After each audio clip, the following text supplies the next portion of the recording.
Welcome to our channel, where the stories of people from different eras and professions come to life. We are in magnificent Ephesus, right by the sea, where the great temple of Artemis reaches toward the heavens, and ships from all over the world fill the harbor. Subscribe, and after listening, be sure to share your impressions in the comments.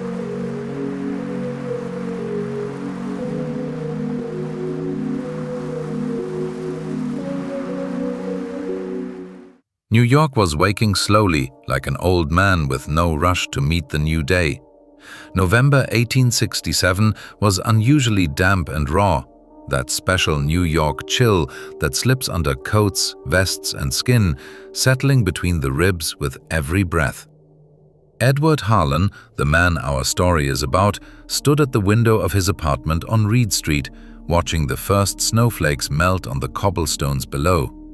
They vanished almost instantly, failing to whiten the stones. But Edward knew that in a week or two, the snow would claim the city. It always did in New York, the snow, the cold, and time itself. At 42, he was no longer young, but not yet old, the age for first serious reckonings. He wiped his spectacles, a habit his late wife Helen had tried to break throughout their 7 years of marriage. "You polish the lenses when you're nervous," she used to say, "and you're always nervous when you think about money." Helen was right. She was always right. But for 8 years now, she had lain in Greenwood Cemetery, taken by cholera, along with thousands of other New Yorkers in that cursed year, while Edward still polished his spectacles. He stepped away from the window and began to dress. His morning ritual was honed to mechanical precision. First the shirt, always white, always starched by the laundress down the block. Then the dark grey vest, strict and plain, without the flashy new patterns the young men favored. The frock coat, the tie knotted in the style his father had taught him back in Boston when Edward was a boy dreaming of becoming a watchmaker like his dad. He never became a watchmaker, he became an auctioneer. Not so far removed if you thought about it. Precision mattered in both. Precision of appraisal, precision of movement, precision of the moment the gavel fell. His father's pocket watch, his only inheritance, showed 7:45. Edward ran his finger over the engraving on the case. Patience and precision.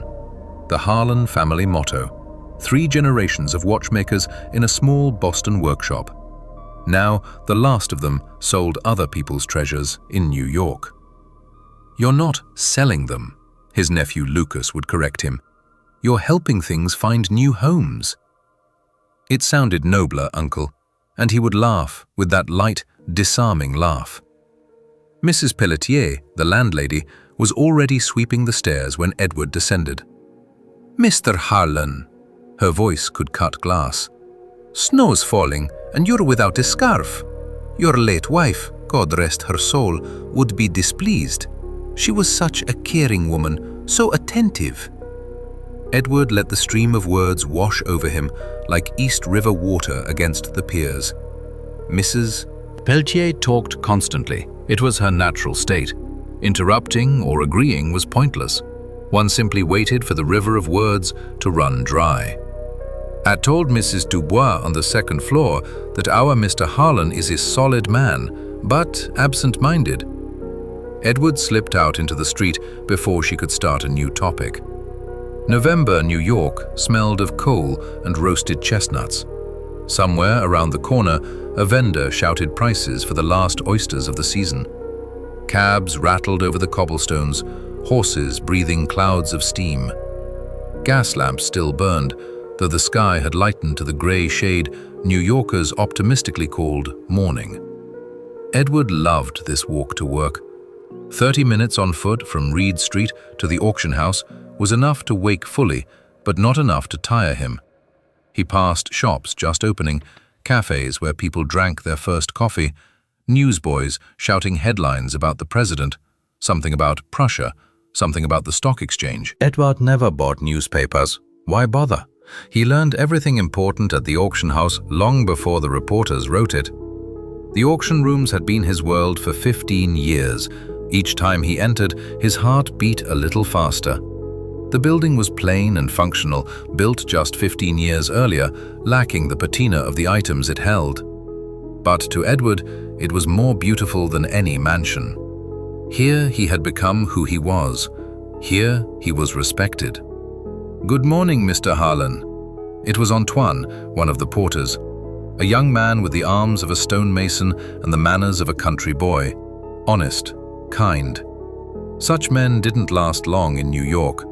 They either went home or the city broke and remade them. "Good morning, Antoine.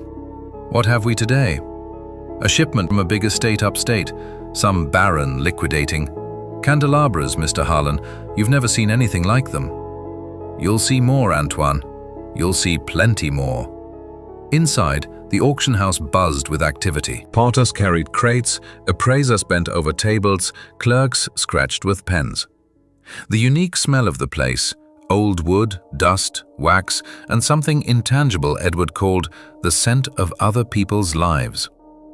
Every piece here held a story. Every chest remembered the hands that polished it. Every mirror had seen faces now gone. Morbid, perhaps, but Edward found it honest rather than dark. His office was on the second floor at the end of the corridor, a small room with one window, a desk, 2 visitor chairs, and endless shelves of catalogues, references, and notes. It smelled of paper and ink. Here, Edward felt at home. "Uncle?" Lucas was already there, of course. The nephew always arrived earlier and left later, working harder. In 7 years together, Edward had never had reason to reproach him for laziness or carelessness. "Did you see what arrived from upstate?" Lucas's eyes shone with the familiar hunter's gleam. Candelabras by a master craftsman and a pair of chairs, likely from a famous workshop. The Baron must be desperate to sell such pieces, or perhaps he never truly knew what he owned. That would be even sadder. Edward hung up his coat and took his seat. "What's on the schedule, Lucas?" His nephew handed over a stack of papers. 3 appraisal requests. 2 obvious fakes passed off as antiques. 1 widow with a family service from Louis XIV's era that was actually made in a factory 20 years ago. A retired colonel with a genuine sword of a famous general bearing a 1845 factory mark. And the third, interesting. Lucas handed him an envelope. Fine paper, wax seal with a coat of arms. "Arrived an hour ago by messenger. Mr. Reginald Davenport invites you to examine the family collection for possible auction." Edward turned the envelope in his hands. He knew the name. The Davenports were an old family with roots going back to colonial times. Their mansion on Fifth Avenue was one of those grand new houses. "What do we know about the collection?" "Rumors, Uncle, just rumors.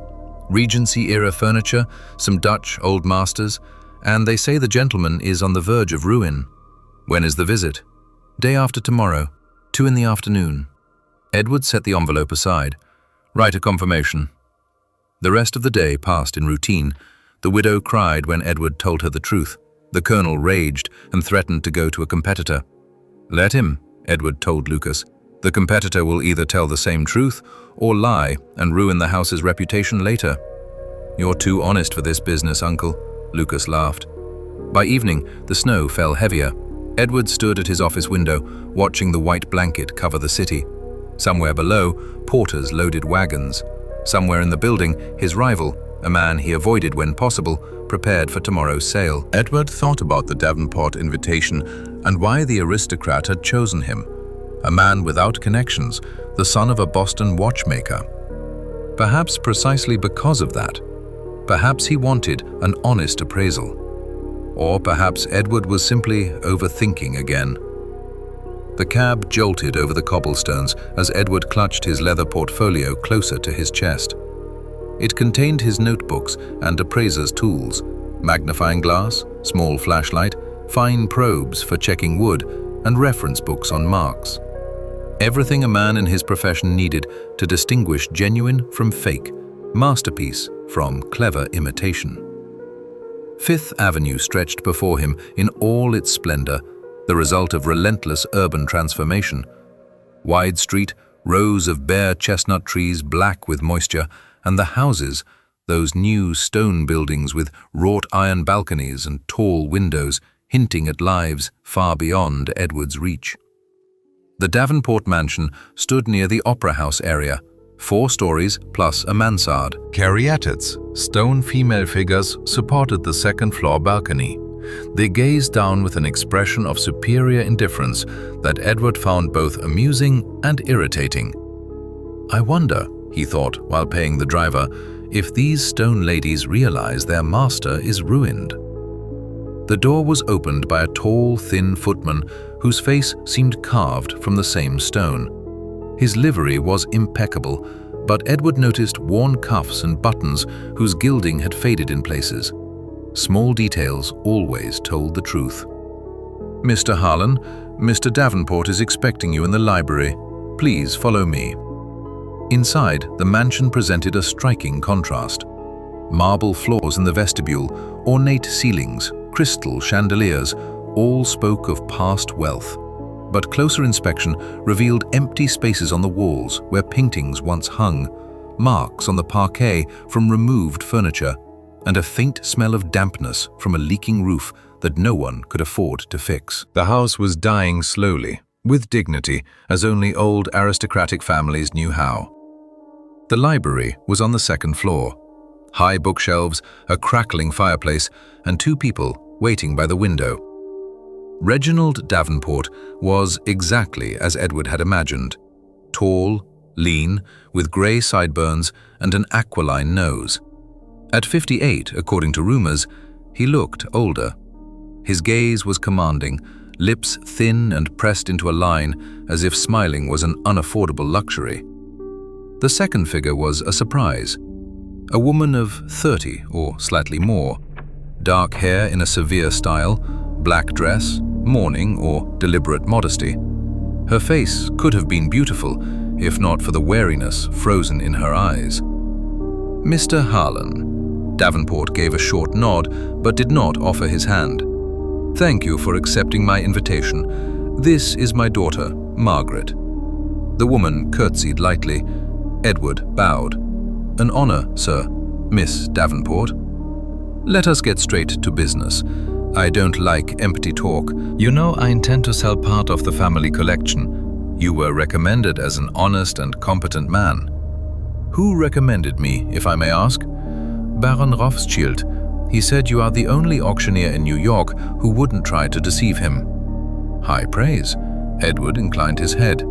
He had worked with Rothschild twice, appraising Dutch paintings. The Baron paid generously and valued directness.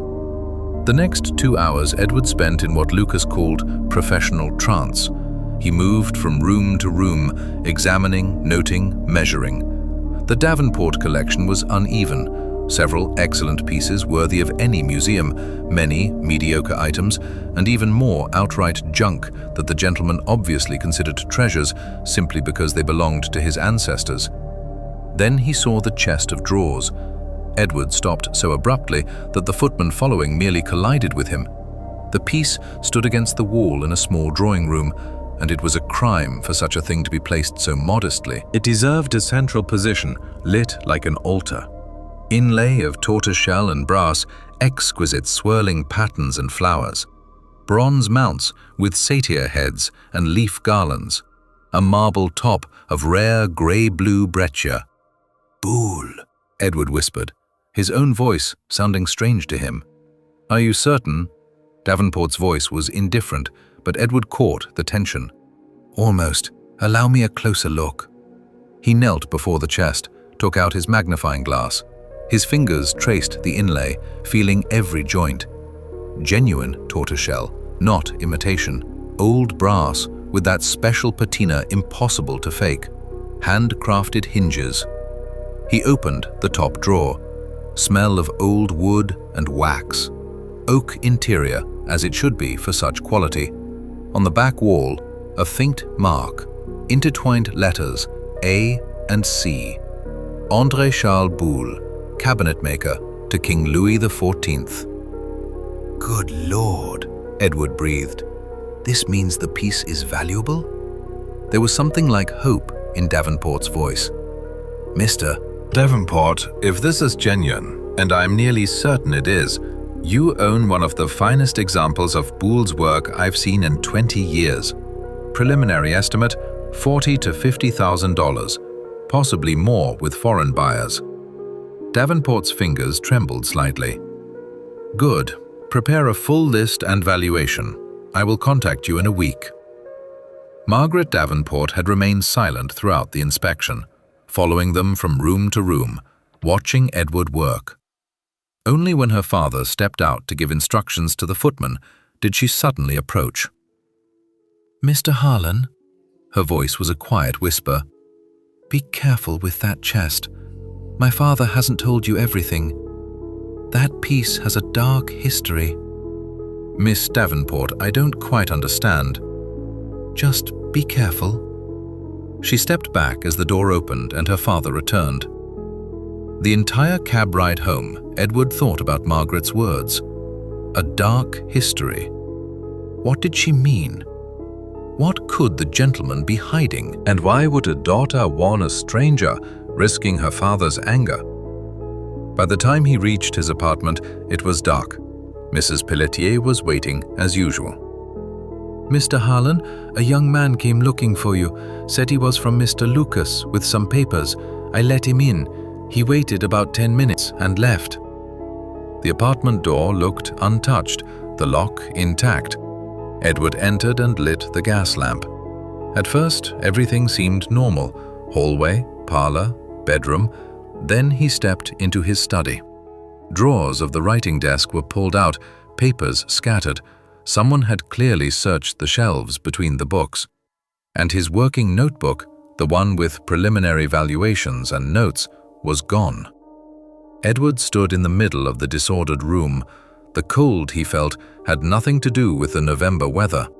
The notebook contained all his records on the Davenport collection, descriptions, estimates, professional conclusions. Someone had known about his visit, waited for him to leave, entered under the pretense of a message from Lucas, and taken exactly what concerned the mansion on Fifth Avenue. Edward slowly sank into his chair. His hands trembled as he removed his spectacles and began polishing the lenses out of habit. Outside, snow fell, wrapping New York in a white shroud. Somewhere in the distance, a clock struck 8, and Edward sat in the darkening room, thinking about the Boulle chest, Margaret's warning, and the trouble he had apparently walked into. For 3 days, Edward restored the records from memory. He woke before dawn, sat at the table by kerosene lamplight, and recreated every detail. The Jacob chair, dimensions, condition of upholstery, wear on the armrests. The tapestries, shades of red and blue, weave, density, hunting scene. Silver, marks of New York makers, weight, signs of use. And the chest, the Boulle chest. He remembered it down to the smallest detail. Every brass scroll, every vein in the tortoiseshell plates, that faint smell of old wax from the drawers.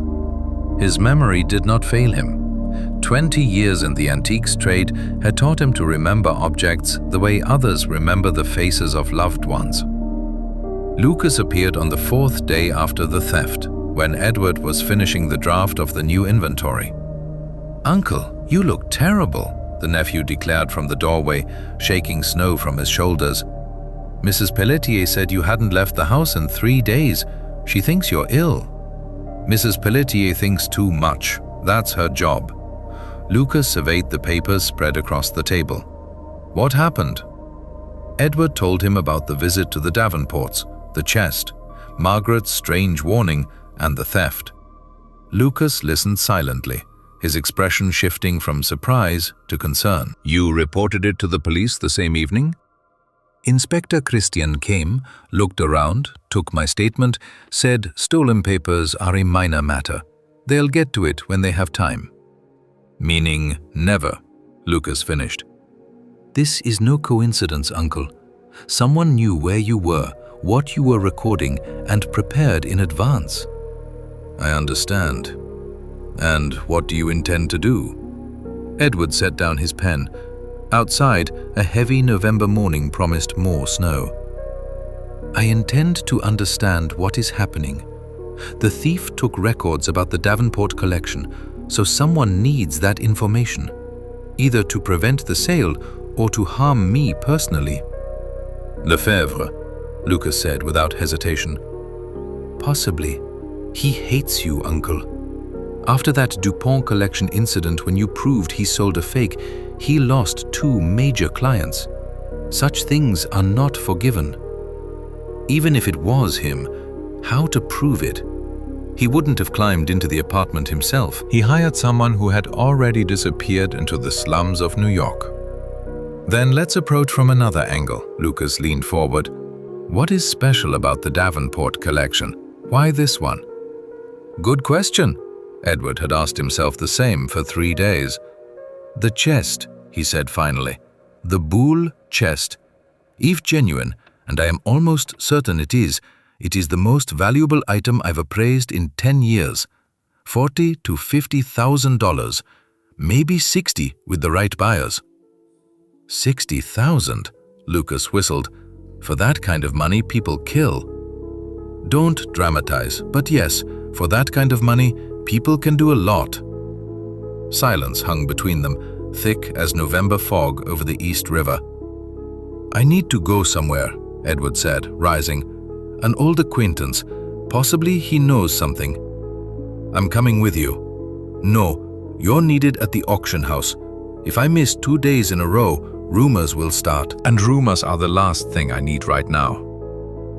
Jacques-Pierre Duval lived on a side street in a small apartment crammed with books, paintings, and memories of better days.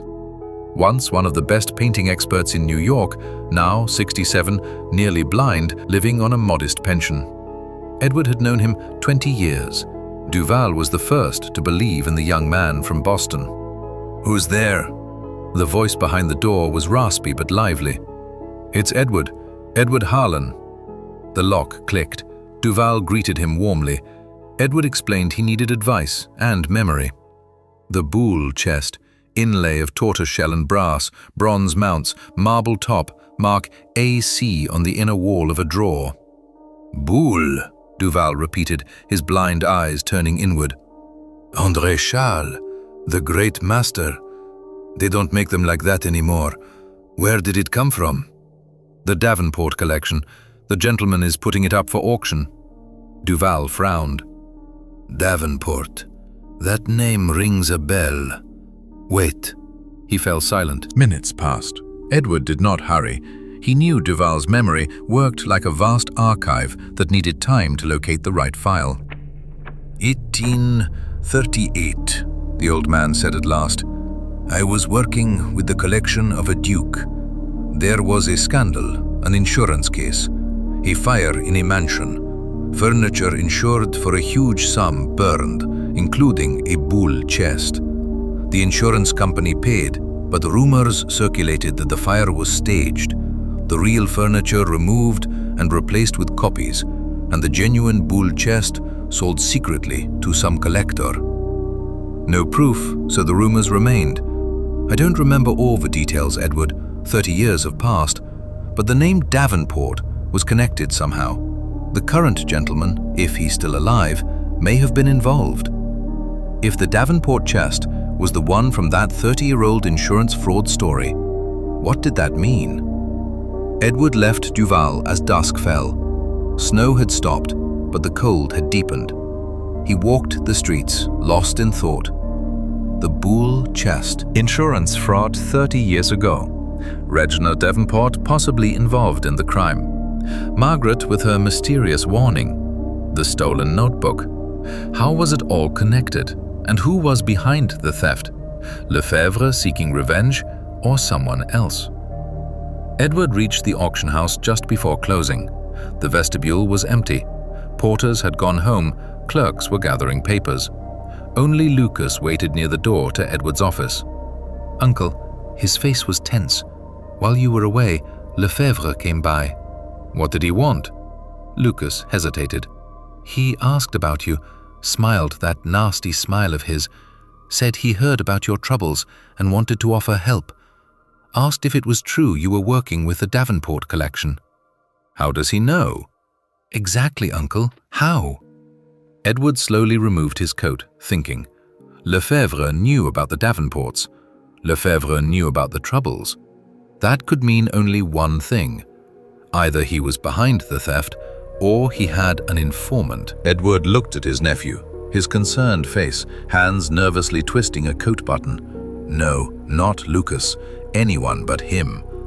The boy was like a son, 35 years old, 7 years side by side, 7 years of flawless loyalty. Edward pushed the unworthy thought away. "We must act more carefully from now on," he said aloud. "No more written records that can be stolen. Everything stays in our heads, and we continue the investigation quietly, very quietly." December took hold, and New York transformed. Snow lay everywhere, on roofs, cornices, bare branches of chestnuts. Newsboys stamped their feet on corners trying to stay warm. Vendors of roasted chestnuts appeared at every crossroads, their braziers glowing in the twilight like small altars of warmth. Edward stood at the window of a watchmaker's shop on a corner near Broadway, looking at the mechanisms behind the glass. An old habit from childhood, always stopping at watch shops to examine gears, springs, pendulums. His father used to say, "Clocks are more honest than people. They show only the truth, even if we don't like it." Right now, Edward liked no truth at all. A week had passed since his visit to Duval, a week of cautious inquiries, a week of dead ends. He had tried to learn more about the 1838 fire, but insurance company archives were closed to outsiders. Police reports from 30 years ago, if they still existed, required special permission. Rumors remained rumors. Meanwhile, Lefebvre did not sleep. Twice that week, Edward heard whispers behind his back at the auction house. Problems with appraisals, questionable deals. They say he's hiding something. Poison, drop by drop, professional and ruthless. Lucas swore he didn't know the source of the rumors. Edward wanted to believe him, but the worm of doubt, once lodged, gave no peace. Yesterday, the nephew had asked time off for personal business without explanation. Returned in the evening, pale and silent. To questions he answered in monosyllables. "Nothing important, Uncle. Just visited an acquaintance." Edward turned away from the shop window and continued on. He had a goal for today, one that was risky and possibly foolish. He was returning to the Davenport mansion, uninvited, without warning, to examine the chest once more. The idea had come to him at night, in that strange half-sleep when thoughts flow freely. Duval had spoken of 2 chests, the original and the copy. To determine which one stood in the Davenport house, he needed to look not for obvious signs of Boulle's mastery, but for tiny imperfections that distinguish the hand of a genius from a skilled imitator. And there was something else. Margaret had mentioned a dark history. She knew more than she had said. Perhaps if he could speak with her alone. The cab delivered Edward to 5th Avenue in 20 minutes. The Davenport mansion looked different this time, stricter, colder. The caryatids on the facade were dusted with snow like white shawls. The same stone-faced footman opened the door. "Mr. Harlan, Mr. Davenport is not expecting you."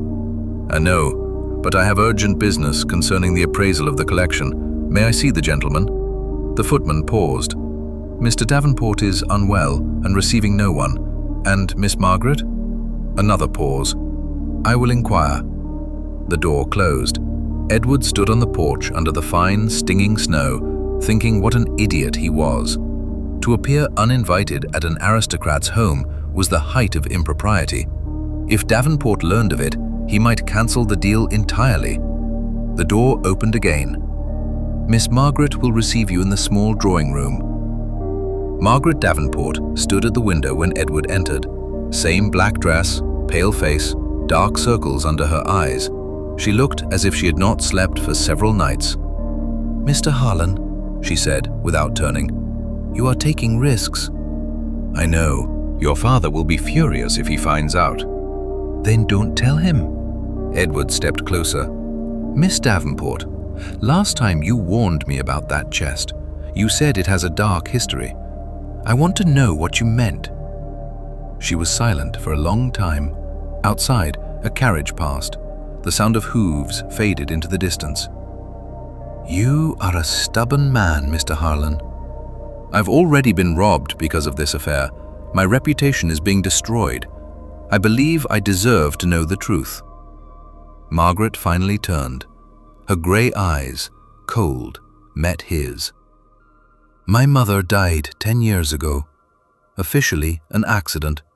She fell down the stairs. But I know that isn't true." "Why do you think so?" "Because the day before, she found something in that chest. She told me, 'Margaret, that chest holds a secret that could ruin your father.' The next day, she was gone." Edward felt a chill run down his spine. "What exactly did she find?" "I don't know. I was young and frightened. I didn't dare search myself." Margaret turned back to the window. "But since then, I've watched my father and how he treats that chest. He never let anyone near it, never spoke of it. And now, when the money has run out, he's ready to sell everything, but he puts the chest last, as if delaying the moment." "You think something is still hidden there?" "I think you are the only person who can check." She turned to him with determination. "Father is in his bedroom on the 3rd floor. The doctor's medicine puts him to sleep until evening. You have time." The chest stood in the same place. Margaret remained by the door to watch the corridor. Edward took out his tools. His hands were steady. 20 years of practice had taught him to remain calm in any situation. He began where he had left off last time: top drawer, middle, bottom. He tapped the walls, measured depths, compared external and internal dimensions. Everything matched. No false bottoms or secret compartments. Or almost. The bottom drawer. Internal depth was 3 centimeters less than it should be. Edward examined the back wall. Aged oak, perfectly fitted. But running a finger along the lower edge revealed a faint seam. He inserted a thin probe, found a spring, pressed. There was a soft click, and the back wall shifted 1/2 centimeter. "Mr. Harlan," Margaret's voice was tense. "Hurry." Edward removed the false panel. Behind it was a narrow space. Inside lay a packet wrapped in oilcloth. He took it out and unfolded it. Letters, several letters folded together, and a separate sheet covered with columns of numbers and letters that formed no words. A cipher. "What is it?" Margaret came closer. "Letters, and something encrypted." She took one sheet, scanned it. "This is my mother's handwriting." Her voice trembled. "She wrote to someone regularly, judging by the dates. The last letter is from 3 days before her death." Edward looked at the recipient. Only initials. L.H. "Who is L.H.? "I don't know." Margaret shook her head. "I don't know anyone with those initials." From below came the sound of a door creaking, footsteps. "Go," Margaret whispered. "Quickly. The servant stairs at the end of the corridor lead to the courtyard. I'll delay the staff." Edward hid the find inside his coat, replaced the false wall, closed the drawer. A minute later, he was descending the narrow service staircase, trying not to make noise. No one stopped him in the courtyard. He slipped through a gate into the alley and blended into the crowd on 5th Avenue. Only in the cab, when the Davenport mansion disappeared around the corner, did Edward allow himself to breathe. Edward hid the discovery in a secure place after leaving the Davenport mansion. He reread the letters. Mrs. Davenport had written to the mysterious L.H. about her fears, suspicions, and that her husband had committed something unforgivable many years earlier. She mentioned the chest in hints, a thing that held proof capable of destroying everything. The last letter broke off mid-sentence, as if the writer had been interrupted. 3 days before her death. He needed to decipher the note. For that, he knew only one person, Duval. The old man didn't decode ciphers himself, but he knew everyone in New York who could. Doors closed to an unknown auctioneer opened for a former expert who had worked with the best collections for half a century.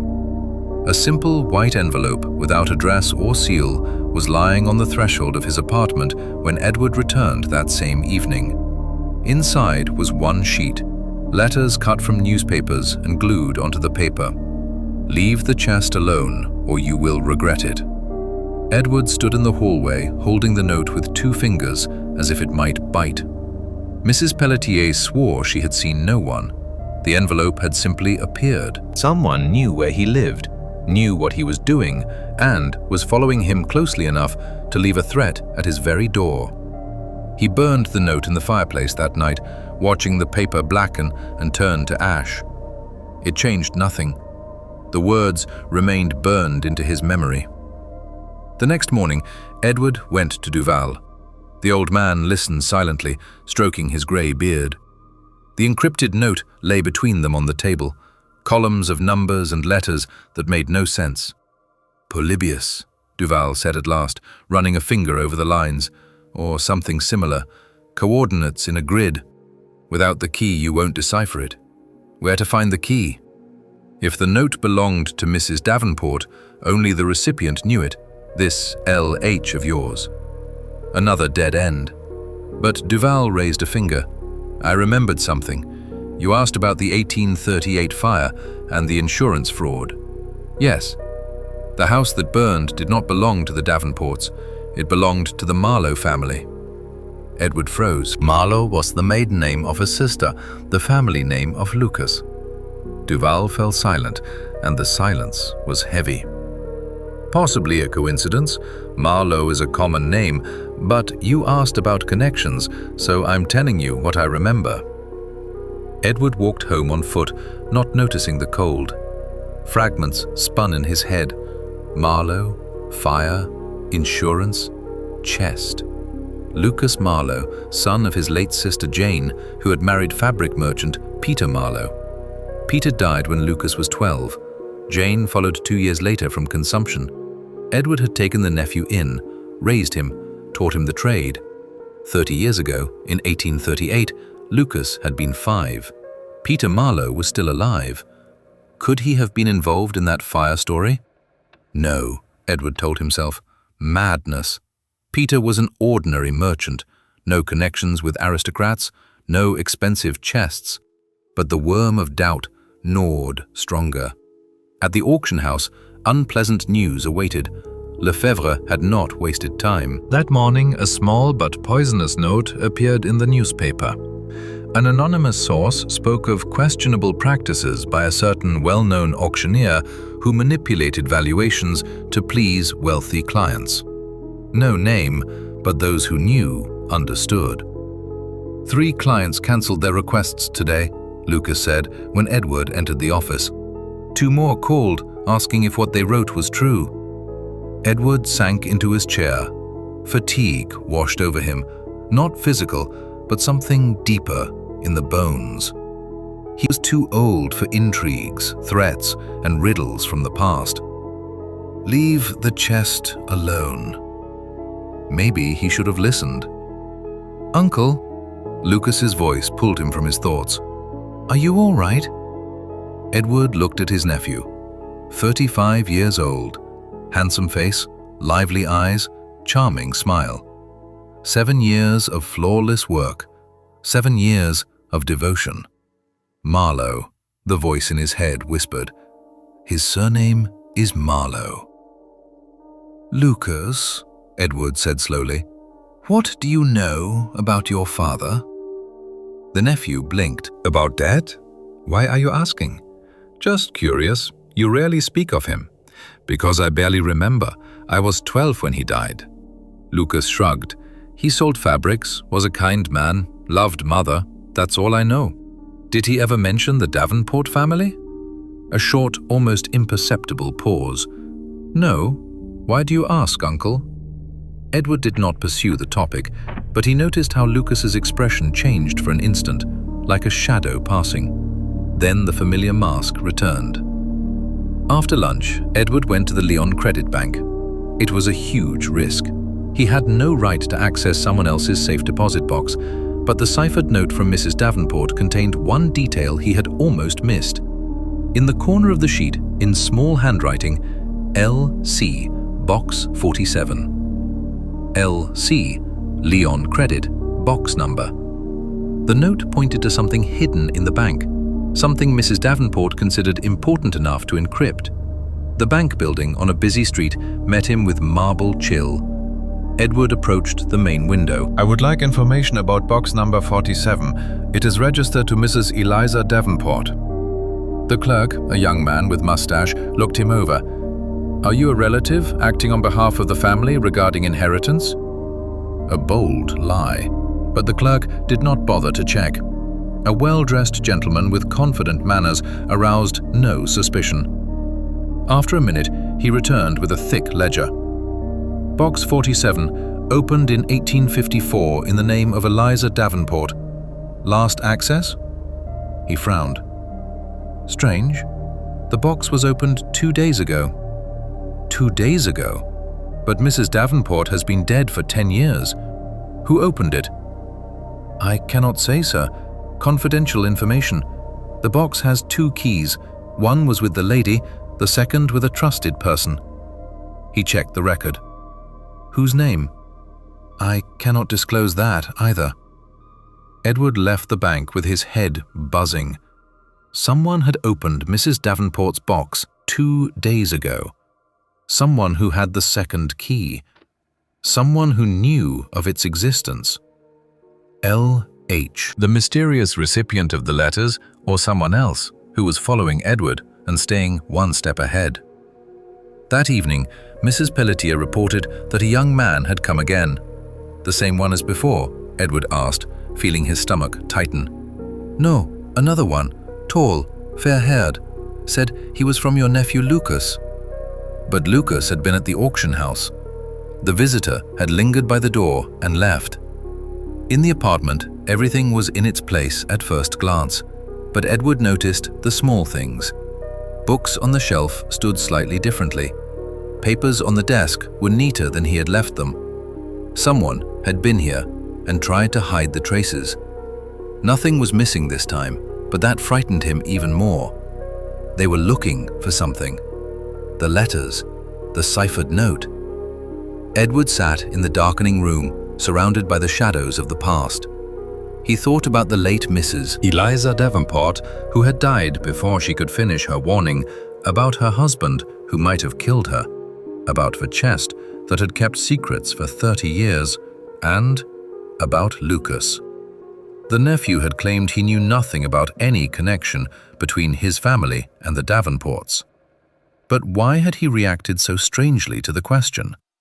Why had he taken time off for unexplained personal matters? Why now, when all this had begun? You are being unfair to him, Edward told himself. He is your family, the only family you have left. But the doubts would not leave. That night, he dreamed of the Boulle chest. It stood in a dark room, its drawers opening by themselves, one after another. From each one, darkness poured out, thick, alive, hungry. It reached for Edward, wrapping around his legs, rising higher. He woke in a cold sweat when the clock on the mantel struck 4. Outside, the snow fell, quiet, indifferent, endless. 6 days remained until the auction. Inspector Jules Christian turned out to be quite different from how Edward remembered him. In their first meeting after the notebook theft, the inspector had seemed a bored bureaucrat. Now, sitting across from Edward in a small cafe near Broadway, the inspector reminded him of a hunting dog that had caught the scent. "Repeat it once more," Christian said, pushing aside his cup of cold coffee. "You claim that Mrs. Davenport was murdered 10 years ago, and her husband was involved in an insurance fraud 30 years earlier?" "I don't claim, I suspect." Edward laid out the letters on the table. Here are her own words. She wrote to someone about her husband's crime. She found proof and hid it. 3 days later, she was dead. Christian took the letters and scanned them. His ordinary policeman's face, with mustache and attentive eyes, remained impassive. "Where did you get these?" "A secret compartment in the chest." The very one that figured in the old fire story. "You broke into someone else's house and searched their furniture?" Edward remained silent. Denying it was pointless. Christian sighed. "Mr. Harlan, you realize I should arrest you right now." "I understand. But I won't. Do you know why? Because 3 years ago, I handled the case of Mrs. Davenport's death. Officially an accident. She fell down the stairs and broke her neck. But something didn't add up. Bruises on her wrists as if she had been held. Scratches on the railing as if she had fought. I wrote a report with my doubts. Do you know what happened? The report disappeared. Worse, I was transferred to another district. The case was closed, and Mr. Davenport continued living as if nothing had happened." Edward looked at the inspector, and something clicked in his mind like the latch of a hidden drawer. "You want to bring him to justice?" "I want the truth, Mr. Harlan." Christian returned the letters. "This isn't enough." Letters without an addressee, accusations without evidence. Any lawyer would tear them apart. "The evidence is in the bank box. Mrs. Davenport mentioned a safe place." "I checked. The box exists. It's in her name, and someone opened it 2 days ago." Christian straightened. "Who?" "I don't know. The clerk wouldn't say, but I can find out officially." They parted at the cafe entrance. Edward watched the inspector walk away and thought about the strange alliances fate creates. A policeman who had waited 3 years for revenge, an auctioneer who had stumbled into other people's secrets, a daughter who suspected her father of murdering her mother. What a motley company. Lucas was waiting for him at the auction house, pale and drawn, with dark circles under his eyes. "Uncle, where have you been? I've been looking for you all morning." "Matters." Edward hung up his coat. "What happened?" "Something has happened." Lucas closed the office door and lowered his voice. "Mr. Davenport sent a letter. He is cancelling the auction." Edward froze. "He writes that he has changed his mind about selling the collection, thanks us for the work, and asks us to send a bill." Edward read the letter. Dry, formal phrases, no explanations. "He found out," Edward said slowly. "He found out that I discovered the secret compartment." "What compartment?" Lucas frowned. "Uncle, what are you talking about?" Edward hesitated. Should he tell his nephew everything? The letters, the visit to Duval, the meeting with the inspector? "Marlowe," the voice in his head whispered. "His surname is Marlowe." "Nothing," Edward said, just thinking aloud. He saw something flash in Lucas's eyes. Hurt. Suspicion. Previously, the nephew had not asked unnecessary questions, accepting his uncle's right to secrets. But now, "You don't trust me," Lucas said quietly. "I've felt it for a week. What have I done wrong?" "Nothing, Lucas." "You have nothing to do with it." That evening, a note arrived from Inspector Christian. 3 words. "Tomorrow, noon. Bank." Edward barely slept that night.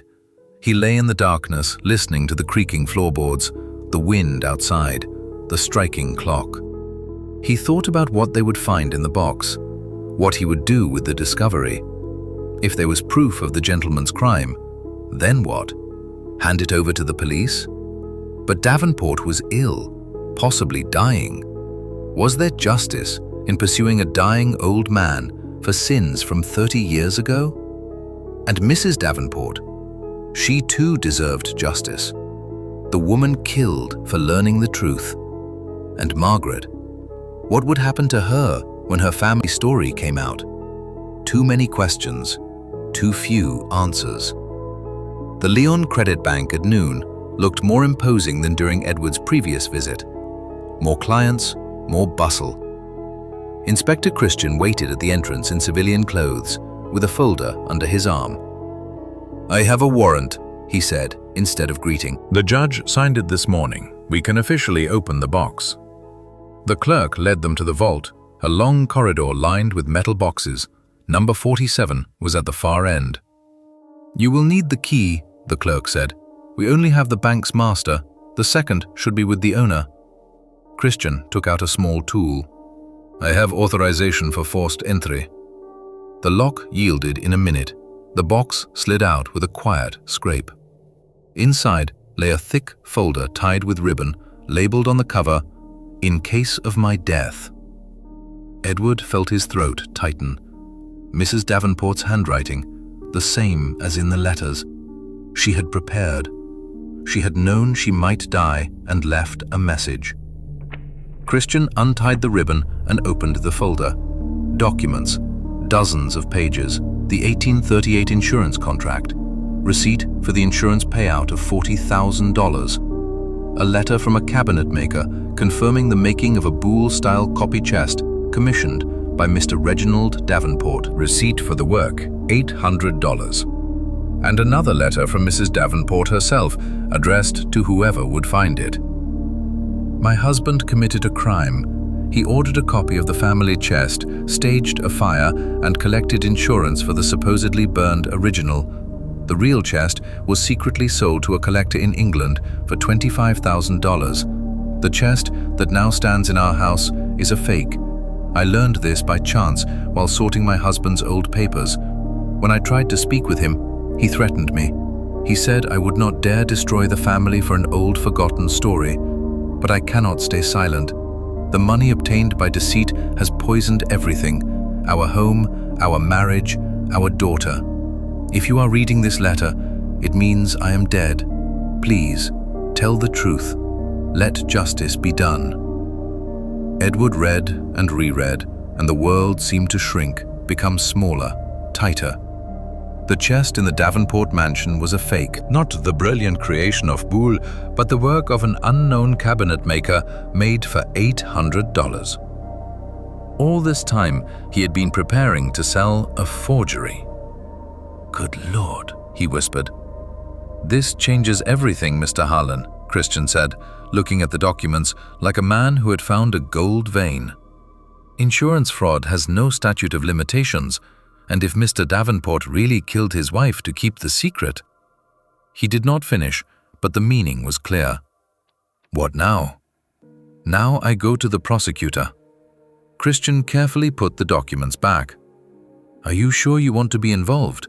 When this all comes out, your name will be linked to the scandal. People will remember that you almost sold a fake." Edward thought about it all night and was still thinking now. "I didn't sell it," he said finally, "and I prefer the truth, whatever it is." The morning of the day the auction was supposed to take place began with loud knocking on the door. Edward jumped out of bed and threw on his robe. The clock showed 6. Outside it was still dark, gas lamps flickering through frost patterns on the glass. The knocking repeated, insistent and demanding. "I'm coming," he muttered, descending the stairs. On the threshold stood Inspector Christian. His face was grey like the December sky over New York. "Mr. Davenport is dead," he said without preamble. "Found an hour ago in his study. Heart attack, according to the doctor's preliminary conclusion." Edward leaned against the doorframe. The news hit like a slap. Unexpected, stunning. "When?"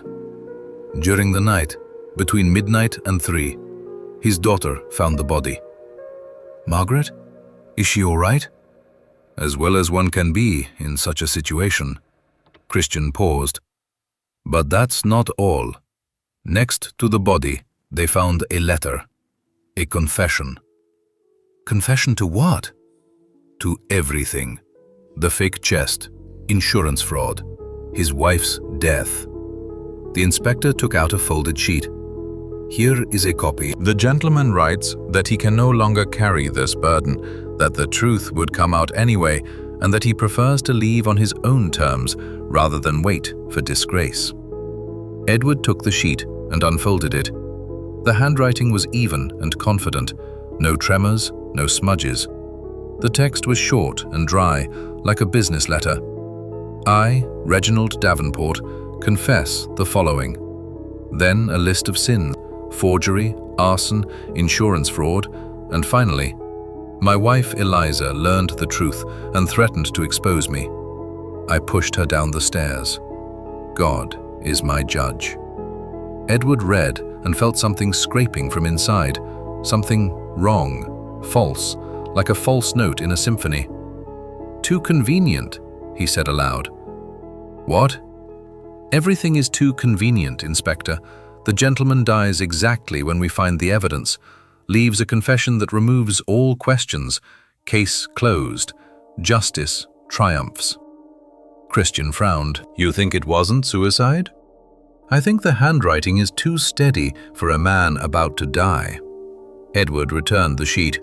"Look for yourself. Not a single smudge, not a tremor in the hand.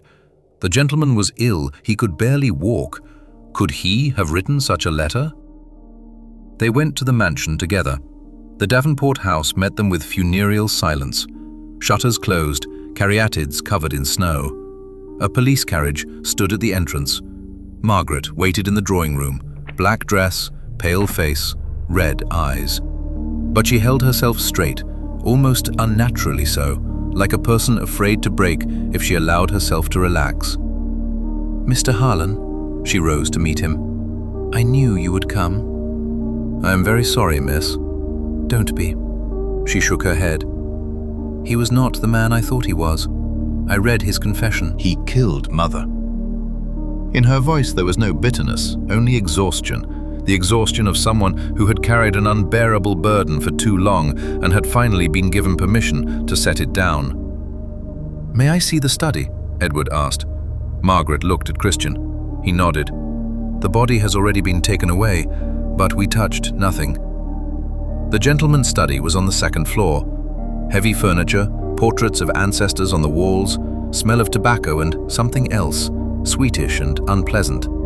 The desk stood by the window.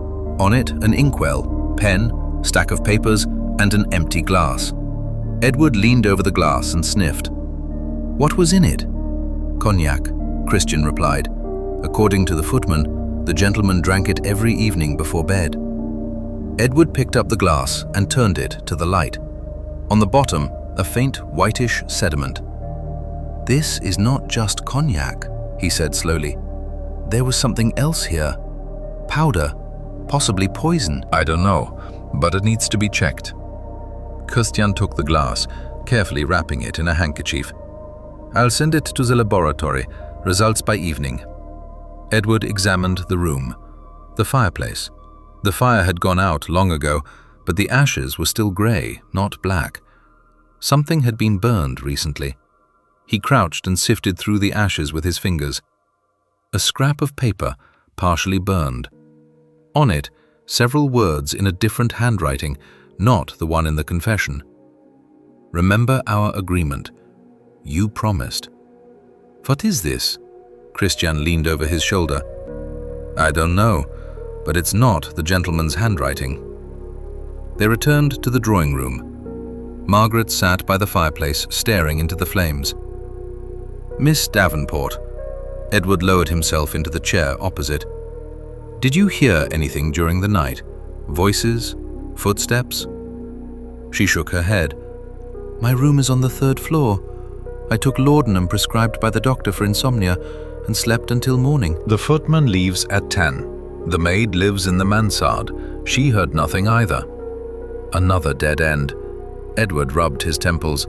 Something did not add up. Some detail he was missing. L.H. He suddenly remembered the initials in Mrs. Davenport's letters. "Miss, did your mother ever mention a person with the initials L.H.? Margaret frowned. "L.H.? No, I don't recall. Although..." She fell silent. "When I was little, Mother sometimes traveled to Boston, to some friend," she said. "I remembered because Father always got angry when she returned." Boston, the city Edward came from, the city where Lucas was born, Lucas Marlowe. L.H. The world seemed to tilt, and Edward grabbed the arm of the chair to keep his balance. It was madness. It was impossible. It was too many coincidences. "I need to go." He rose abruptly, nearly knocking over the chair. "Inspector, inform me of the laboratory results." He ran out of the mansion onto the snowy street. His heart pounded, blood roared in his ears. Another cab, a race across New York. The auction house met him with its usual morning bustle. Edward ran past everyone, flew up the stairs to the second floor. The door to his office was open. Inside, at his desk, sat Lucas. He was going through papers. The very papers Edward had kept in a locked drawer. Mrs. Davenport's letters, the ciphered note, everything. "Uncle?" The nephew raised his head, and in his eyes there was neither fear nor surprise, only weariness. "I was waiting for you." Edward stopped on the threshold. Words stuck in his throat. "How did you open the drawer?" "I had the second key," Lucas shrugged. "I made the copy 3 years ago, just in case." 3 years. For 3 years the nephew could have read his papers, known his secrets, followed his every step. "It was you," Edward whispered. "All this time, the stolen notebook, the threats, the newspaper article." "Yes." One simple word. No excuses, no explanations. "But why?" Edward took a step forward. "Why, Lucas?" I loved you like a son. I taught you everything. I trusted you. Lucas slowly rose. "Exactly for that reason, Uncle. Because you trusted me. And Lefebvre knew it too. He has been paying me for the last 4 years. Lefebvre?" Lucas walked around the desk and stood by the window, his back to Edward. "At first, just for information, what clients came to you, what deals you were preparing. Then, for more, for your reputation, Uncle." Lucas turned, and on his face was a crooked smile. "Lefebvre wanted to destroy you. He offered me your place in the auction house. I just needed to wait until you made a mistake, or create that mistake. The Davenport chest was the perfect opportunity. When you valued it at 50,000, I understood. If I could prove it was a fake, it would destroy you. Reputation is everything you have, Uncle. Without it, you are nothing." Edward felt the world collapsing around him. 4 years. 4 years the person he considered family had worked against him. "But the chest is genuine," he said. "The documents in the box." "The documents in the box are fakes," Lucas laughed, and the laugh was terrible. "I replaced them 2 days ago. The real papers from Mrs. Davenport that proved the chest's authenticity, I destroyed them. Instead, I placed forgeries I ordered from a skilled craftsman on the Lower East Side. Everything was fake, not just the chest, the evidence too." "But why? Why such complications?" Edward almost shouted. "Because you wouldn't stop, Uncle. I thought stealing the notebook would scare you. It didn't. I thought the threats would stop you. They didn't. You kept digging like a mole that doesn't see the sun. And when you found the compartment with Mrs. Davenport's letters, you killed Mr. Davenport." Long, heavy silence. "He was an old man," Lucas said finally. "Sick, broken. I added digitalis to his cognac. He simply fell asleep and didn't wake up. It was more merciful than what awaited him. And I wrote the confession." "Forging handwriting is not difficult if you have samples." Lucas shrugged. "Everything should have ended perfectly. The gentleman confesses and dies. The chest turns out to be a fake. Your reputation is destroyed. I take your place. Everyone is happy. Margaret was a pawn. She sincerely believed her father was a murderer. She was easy to direct." Edward looked at his nephew and did not recognize him. 7 years side by side, 7 years of smiles, jokes, shared meals, and all that time someone else had lived inside, cold, calculating, ruthless. "What now?" Edward asked. "Will you kill me too?" Lucas shook his head. "No, Uncle. I'll simply leave. In an hour, I'll be at the station. In 2, on a train to New Orleans. From there, a ship to South America. Lefebvre paid enough to start a new life. I'll tell the police. "You can tell them," Lucas smiled, "but who will believe you? The documents say the chest is fake." "The gentleman's confession says he was the murderer, and I am only your nephew who left to seek fortune in the colonies. There is no proof of my guilt." He headed for the door. Edward stepped to block him. "I cannot let you go." "And how will you stop me?" Lucas looked at him with something like pity. "You are 42, uncle. You are tired. You are broken. Step aside." Edward did not step aside. He stood in the doorway, and in his hand was the gavel, the very auctioneer's gavel he had taken from the desk without thinking. Wooden handle, bronze head, the tool with which he had measured the fates of things and people for 20 years. "I cannot stop you," he said quietly, "but I can delay you." And he struck, not Lucas, but the window frame behind him. Glass shattered. Cold air rushed in along with shouts, because people on the street below heard the crash and looked up. "Help! Murderer!" Steps on the stairs, voices. Lucas rushed for the door, but it was too late. In the corridor, there were already people, many people, and among them Inspector Christian, who had followed Edward from the Davenport mansion. "Stop!" The inspector's voice cut through the commotion like a knife. "Lucas Marlowe, you are under arrest on suspicion of the murder of Mr. Reginald Davenport." Edward watched as they led his nephew away. He saw his face distorted by rage, incomprehension, something like childish resentment. "How could you, uncle?" that face seemed to say. "I was like a son to you." But he had never been a son. He had never been. Later, much later, laboratory analysis confirmed digitalis in Mr. Davenport's cognac, a lethal dose. Traces of the same powder were found on Lucas's cuffs. The documents in the bank box turned out to be forgeries. An expert determined the age of the ink, too fresh for papers 30 years old. The real Boulle chest, the genuine masterpiece of the great master, remained in the Davenport mansion. Margaret refused to sell it. "Let it stand," she told Edward at their last meeting, "as a reminder of what the truth costs." Edward did not argue. That evening, after Lucas was taken away, Edward sat alone in the empty auction hall. Chairs for buyers stood in even rows. The auctioneer's podium rose in the center, and on it lay the gavel with the bronze head. He picked it up, turned it in his hands, and put it back. Things do not betray, he thought. People do.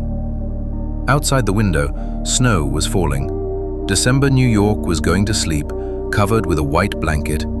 Somewhere, bells rang, not in mourning, simply marking time. Edward took out his father's watch, ran his finger over the engraving. Patience and precision. He was still an auctioneer. He still had his reputation, battered but intact.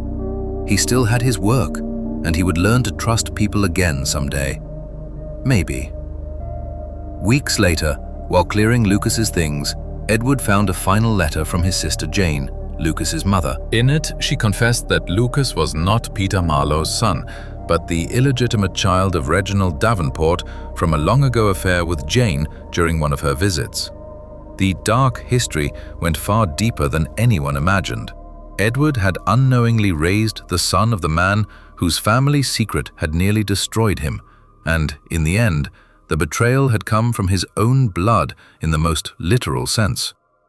The chest had indeed destroyed 2 families, and Edward was left completely alone, realizing the blood on his hands was partly his own by raising the instrument of his ruin.